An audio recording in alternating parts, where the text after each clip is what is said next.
Curse of the White Corsair. Book 1, 9 Lives Janszoon. Corsairs sold their slaves for gold midst the Maghreb's tyrant climate. The Barbary, such villainy, was Janszoon the pirate.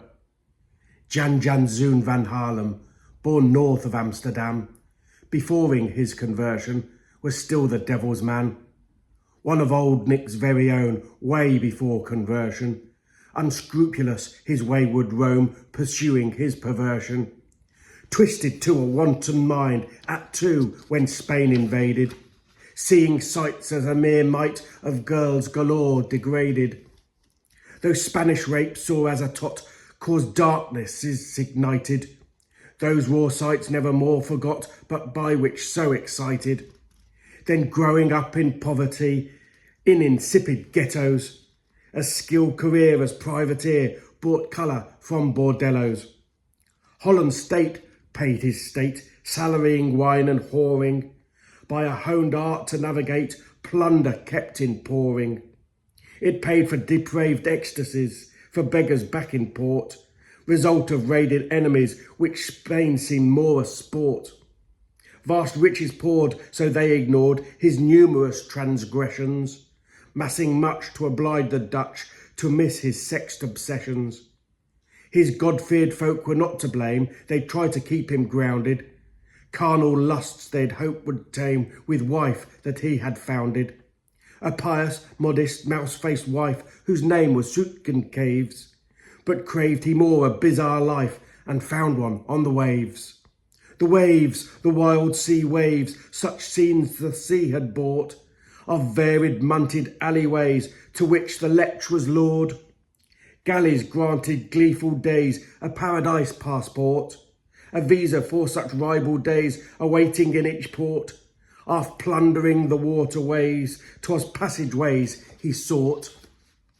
Both poor parents died of plague, caught off of what he most craved, caught whilst whoring in the Hague.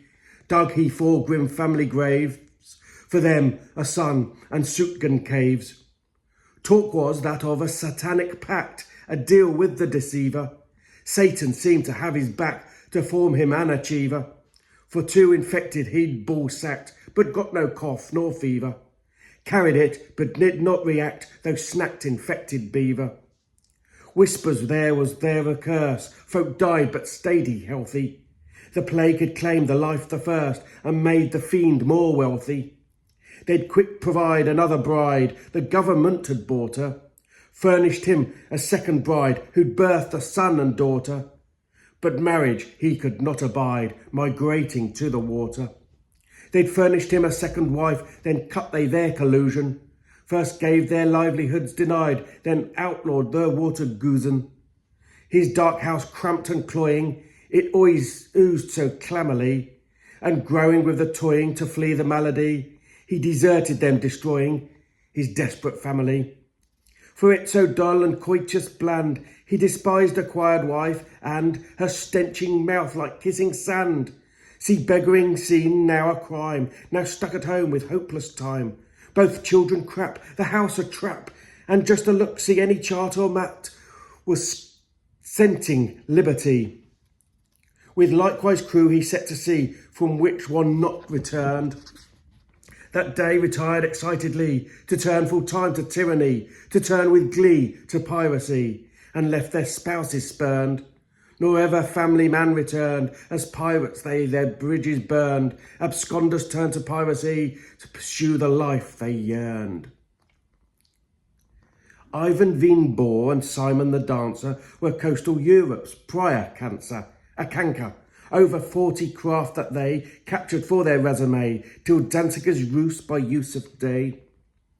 Ivan Dirkie de Veenboer ergo got graduated to leader of a naval corps with a dancer decapitated.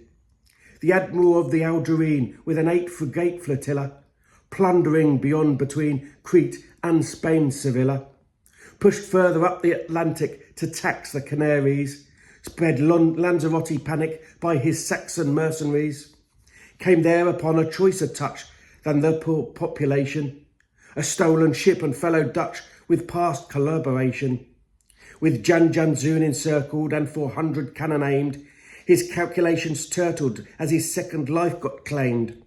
Forced to kneel, they all turned Turk, him and his selfish squad.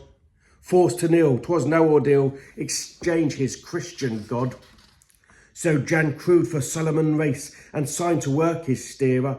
As every prize was analysed, his progress came more clearer. Quietly he piloted and pirated the oceans, silently piloting, preparing for promotions, biding time in his career as Veen Boar's steersman. With wily eye and sophic sneer, on a subservient veneer, he bid his time for 2 full years, waiting for his chance. Came when Suleiman made a stance against 2 warships out of France, whose demi-culverines discharged in Cartagena's harbour. 10 French ranks of cannon blew, slicing Suleiman in 2.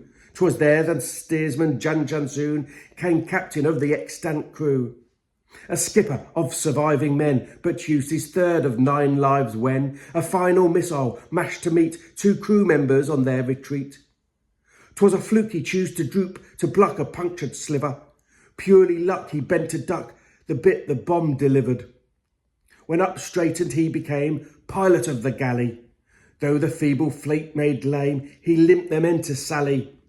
By bold as brass manoeuvres he established himself there, offbeat the Sufi rebel to brazenly declare supreme of Sally rovers, and by nautical warfare pitched riches by the rovers poured in the pirates' lair.